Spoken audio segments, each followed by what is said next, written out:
Renzo, allora, meno male a questo punto che ci sei tu a, come dire, a tenere sempre a spolverare questi classici. È un po' dimenticata la canzone napoletana. Ma perché? Ma perché secondo me ci sono giustamente i ragazzi e anche i nuovi musicisti che giustamente vogliono far andare avanti la musica napoletana, che non è solo la canzone, la musica napoletana. Certo. Però, siccome questo tesoro inestimabile che sono il portfolio, si dice, ma anche il serbatoio delle grandi canzoni napoletane fatte dalla fine dell'Ottocento fino agli anni 60-70, fino a Pino Daniele, a Gagnaniello, queste canzoni qua non possono essere dimenticate, devono essere conservate come il Brasile conserva le sue grandi canzoni, certo. Come l'America conserva le canzoni di Gershwin, di Cole Porter, di Kern, dei grandi classici. Capito? Non è che sono canzoni vecchie, sono canzoni eterne.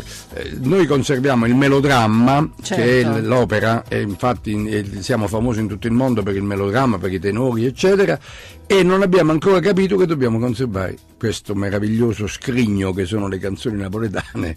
Ma perché a Napoli no? Cioè i turisti che arrivano qui e che pensano di trovare un luogo dove divertirsi, io lo perché dico no? e lo ridico. Uno va a Madrid e sente il flamenco, va a Lisbona e sente il fado, viene a Napoli e per sentire una canzone napoletana antica deve andare in qualche trattoria sperduta, con qualche posteggiatore senza denti, poverino, ma insomma, che canta buono, grazie a Dio, però è sempre così. E invece bisognerebbe assolutamente che le autorità, insomma, non ci vuole niente a fare, cioè, ci vuole un museo della canzone napoletana. Museo della canzone napoletana che c'è a Tokyo e non c'è a Napoli. A Tokyo c'è il museo della canzone napoletana. A New York poi lì ci sono persone che collezionano memorabilia di Caruso, insomma, e qui non abbiamo niente. Come no? Lo so, l'unica cosa è mettere d'accordo le cape, cioè perché molte cape non sono aiutate, come si dice qua, la capa non l'aiuta. Insistere.